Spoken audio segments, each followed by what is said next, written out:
নমস্কার দর্শক বন্ধুগণ, সাধক জীবন চ্যানেলে সকলকে স্বাগত জানাই। শ্রী মা, ঠাকুর এবং স্বামীজি ও গুরুদেব চরণে প্রণাম জানিয়ে শুরু করি স্বামী বীরেশ্বরানন্দ রচিত মাতৃ সমীপে।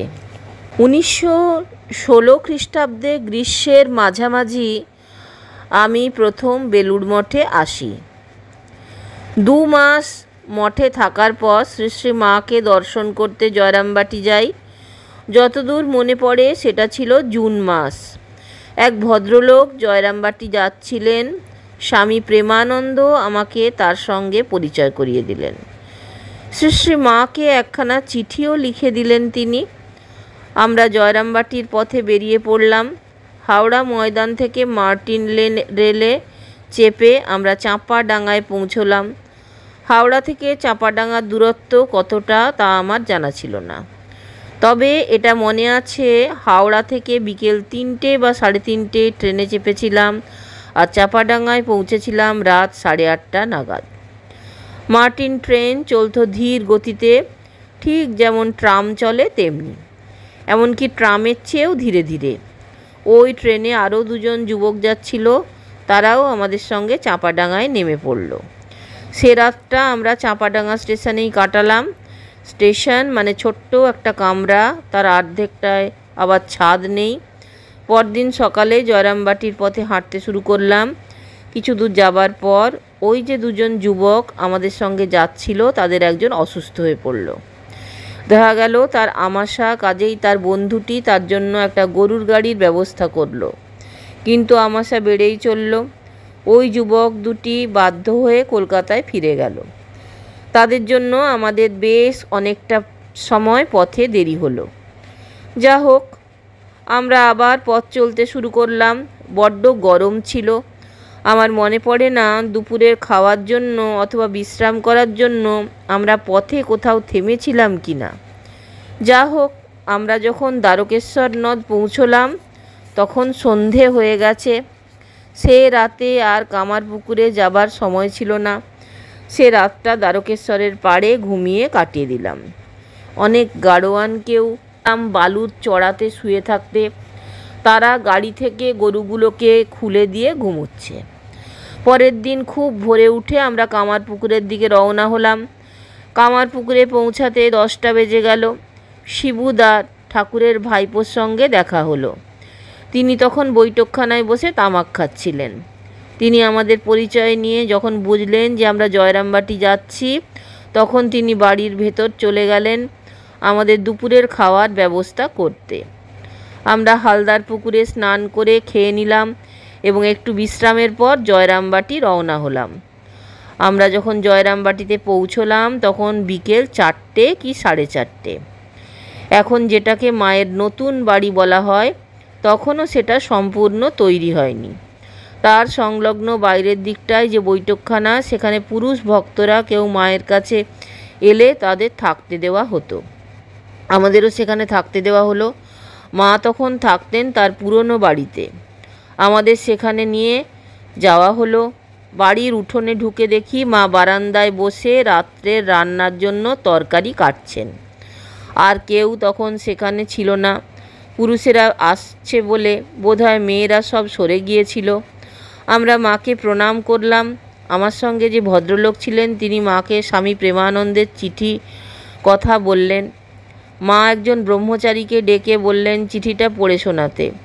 চিঠি পড়া হলে মা বললেন, বেশ, কালই ওদের দীক্ষা হবে। আমরা নতুন বাড়ির বৈঠকখানায় ফিরে এলাম।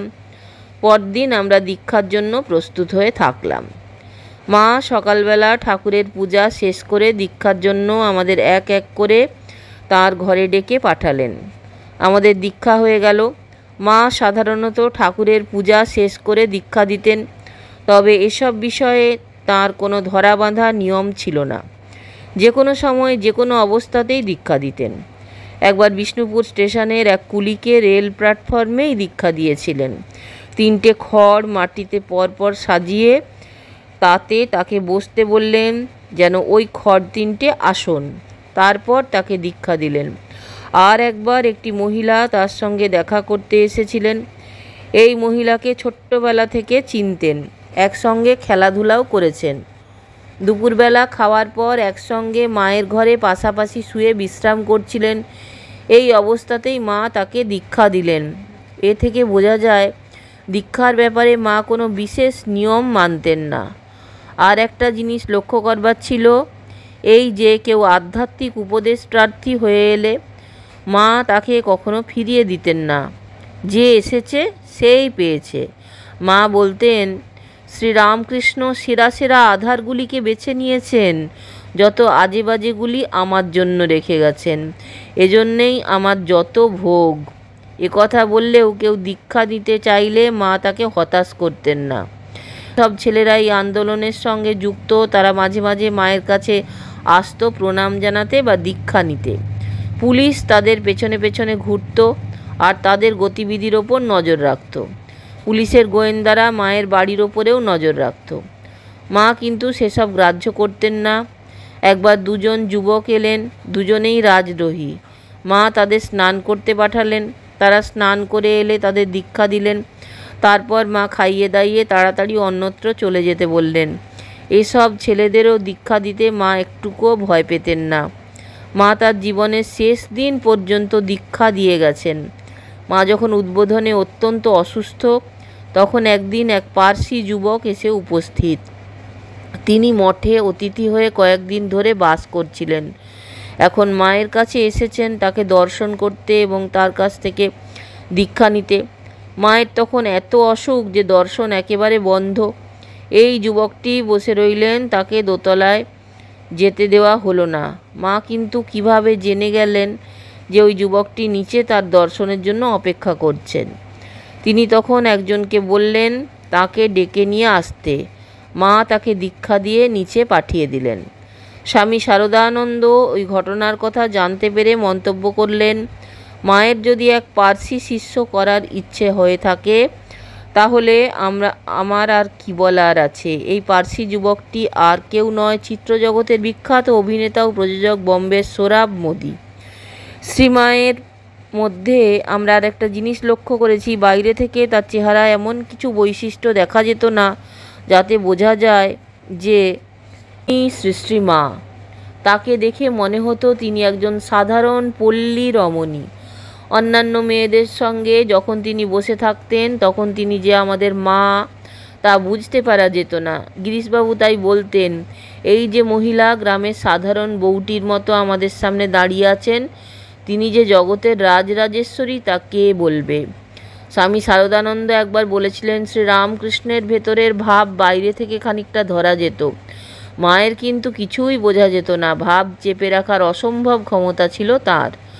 বাইরে তার ভাবের এতটুকু প্রকাশ নেই। মা যেন মোটা কাপড়ের এক ঘোমটা নিয়ে নিজের মুখ ঢেকে রেখেছেন, তাই কেউ তাকে একটুও দেখতে পাচ্ছে না। মায়ের যে দিব্য ব্যক্তিত্ব তা সহজে কেউ বুঝতে পারত না। মা মাদ্রাজে আসছেন শুনে সেখানকার লোকেরা স্বামী রামকৃষ্ণানন্দের কাছে গিয়ে জিজ্ঞাসা করলেন, মা বক্তৃতা দেবেন কি না? স্বামী রামকৃষ্ণানন্দ বললেন, না। মা কারো মধ্যে ত্যাগের ভাব দেখতে পেলে খুশি হতেন। যাঁদের মধ্যে ত্যাগের ভাব দেখতেন তাদের উৎসাহ দিতেন। এই যুগের আদর্শ হিসাবে তিনি জগৎকে যা দিয়ে গেলেন তার মধ্যে এই ত্যাগের আদর্শই হচ্ছে শ্রেষ্ঠ। মা বলতেন, শ্রী শ্রী ঠাকুরের মতন ত্যাগের কথা এর আগে কেউ কখনো শোনেনি। মা নিজেও এই ত্যাগের আদর্শের ওপর জোর দিতেন। স্বামীজি বলতেন, ত্যাগ ও সেবা হচ্ছে এই জাতির দুটি মহান আদর্শ। যদি এই আদর্শ ধরে আমরা থাকতে পারি তাহলে আমাদের সব ঠিক চলবে। মাও তাই তার নিজের জীবনের ভেতর দিয়েই ত্যাগের আদর্শ দেখিয়ে গেলেন। আজ বিশ্বব্যাপী স্বার্থপরতা যেন তেন প্রকারেণ স্বার্থসিদ্ধি, অসৎ উপায়ে অর্থোপার্জন ইত্যাদির পরিপ্রেক্ষিতে স্বাভাবিকভাবেই মনে হয় ত্যাগের আদর্শের প্রয়োজন অত্যন্ত জরুরি। আগেই বলা হয়েছে, মা সবাইকেই ত্যাগের পথে চলতে উৎসাহ দিতেন। একবার এক ভদ্রলোক বাংলার কোনো এক অঞ্চল থেকে মায়ের কাছে এলেন। তার ইচ্ছা ছিল সংসার ত্যাগ করে ঋষিকেশ বা ওই রকম কোনো জায়গায় গিয়ে সাধন ভজনে জীবন কাটান। কিন্তু তিনি বিবাহিত, একটি সন্তানও আছে। সেখানে যারা ছিলেন তাদের মধ্যে তুমুল তর্কের ঝড় উঠল। এরকম লোক কী করে সাধু হতে পারে? এসব অনেক কথা অনেকে বলতে লাগলো। মা কিন্তু একটি কথাও বলছেন না, একেবারে চুপ। কয়েকদিন পরে যখন সব ঝড় থেমে গেল, তখন একদিন মা ওই ভদ্রলোকটিকে ডেকে গেরুয়া দিয়ে ঋষিকেশে যাবার অনুমতি দিলেন। পরবর্তীকালে তিনি রামকৃষ্ণ সংঘের একজন বিশেষ সাধুরূপে গণ্য হয়েছিলেন। জয়রামবাটিতে একটি যুবক ছিল, খুব ভালো। সে ভালো গান গাইতে পারত আর তাকে সবাই খুব ভালোবাসত। একদিন হঠাৎ সে নিরুদ্দেশ, কোথায় গেছে কেউ জানে না। কয়েক বছর পরে সে গ্রামে ফিরে এলো। সে ফিরে এসেছে দেখে গ্রামে খুব উত্তেজনা। অনেকে তাকে দেখতে এসেছে, তাকে যেন সবাই ঘেরাও করে রেখেছে আর প্রশ্নের পর প্রশ্ন করছে। গ্রামে এমন সাড়া পড়ে গেছে, মায়েরও কৌতূহল হলো কী ব্যাপার জানতে। সাধারণত মা পাড়ায় কারো বাড়িতে যেতেন না। সেদিন কিন্তু মা ভাবলেন, যাই ব্যাপারটা কি দেখে আসি। মা ওই ছেলেটির বাড়িতে গেলেন। দেখেন বহু লোক তাকে ঘিরে রয়েছে আর বলছে, কেন তুমি না বলে বাড়ি ছেড়ে পালিয়ে গেলে?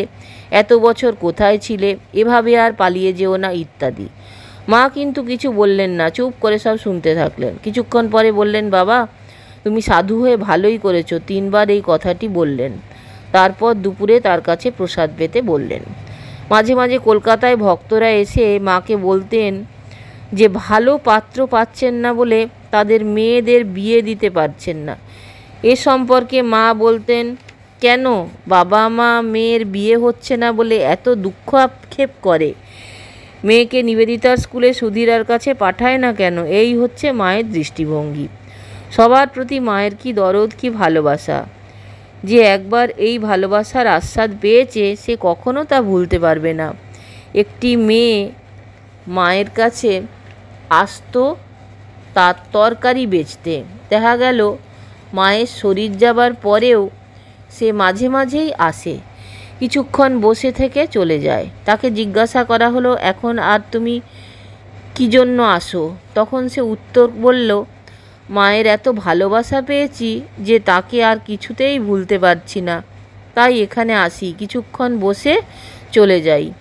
এতেই আমার খুব আনন্দ হয়। প্রথম মহাযুদ্ধের সময় বাজারে স্পিরিট পাওয়া খুব শক্ত ছিল, কারণ যুদ্ধের কাজে স্পিরিট তখন ভয়ানক চাহিদা। সাধারণত 1 বোতল স্পিরিটের দাম ছিল 6 আনা, কিন্তু তখন অনেক দাম দিয়ে বাজারে স্পিরিট পাওয়া যেত না।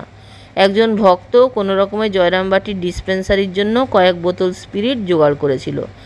মায়ের পায়ে বাত ছিল, সেই জন্য বেশ কষ্ট পেতেন। স্পিরিট দিয়ে মালিশ করলে তার একটু আরাম হতো। ওই ভদ্রলোক যে স্পিরিট এনে দিয়েছিলেন তা থেকে একটু নিয়ে মাকে ব্যবহার করতে বলা হলো। মা কিন্তু রাজি হলেন না। তিনি বললেন, ওই স্পিরিট এসেছে গরিবদের জন্য, তাদের বঞ্চিত করে আমার নিজের আরামের জন্য তা আমি ব্যবহার করতে পারবো না। মায়ের কি দৃষ্টিভঙ্গি তা এ থেকেই বোঝা যাবে। আর একবার এক ভক্ত এসে মাকে বললেন, মা অমুক মারা গেছে। মৃত্যুর আগে সে উইল করে তিনি বেলুড় মঠ এবং প্রাচীন সাধুদের জন্য প্রচুর সম্পত্তি রেখে গেছে। মা চুপ করে সব শুনলেন। ওই ভক্তরা কথা শেষ হতে মা বললেন, তা বেশ, তিনি যা করেছেন তা তো সব শুনলাম, কিন্তু তিনি গরিব দুঃখীদের জন্য কি কিছু রেখে গেছেন?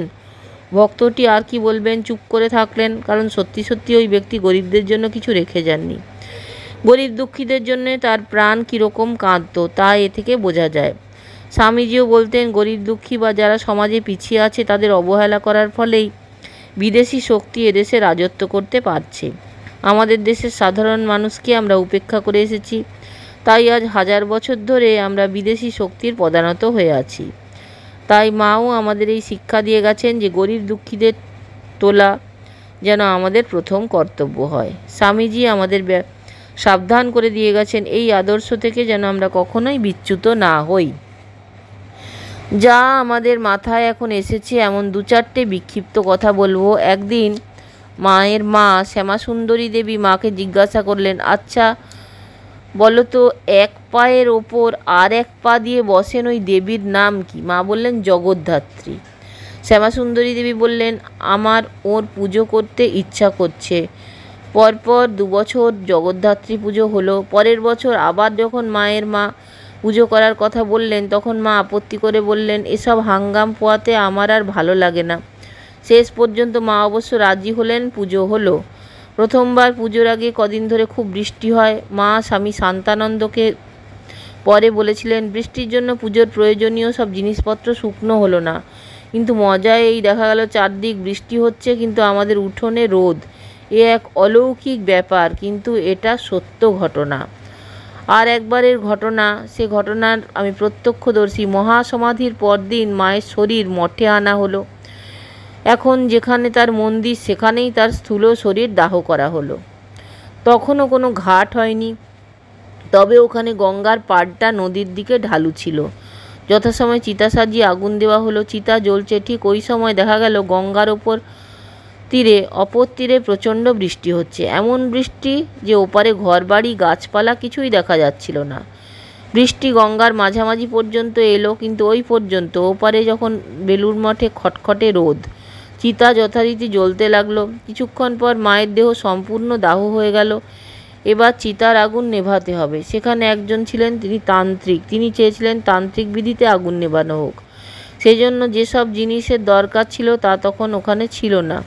তিনি তাই সেসব আনতে বাজারে গিয়েছিলেন। স্বামী নির্মলানন্দ, তুলসী মহারাজ অধৈর্য হয়ে বড় একটা কলসি নিয়ে গঙ্গা থেকে জল ভরে এনে শরৎ মহারাজকে, স্বামী শারদানন্দকে বলল, আপনি জল ঢেলে চিতাটা নেভান, আমাদের আর অপেক্ষা করা ঠিক হবে না।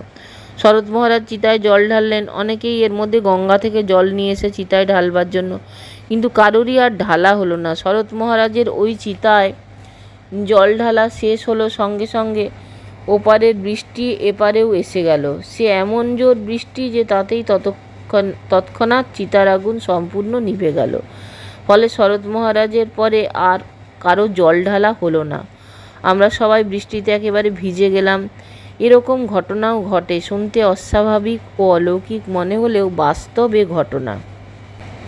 দর্শক বন্ধুগণ, যদি ভালো লাগে তাহলে অবশ্যই চ্যানেলটা একটা লাইক, শেয়ার, সাবস্ক্রাইব করার অনুরোধ রইল। আর সকলকে অজস্র ধন্যবাদ আপনাদের অমূল্য সময় আমার এই চ্যানেলে দেবার জন্য। সকলকে নমস্কার।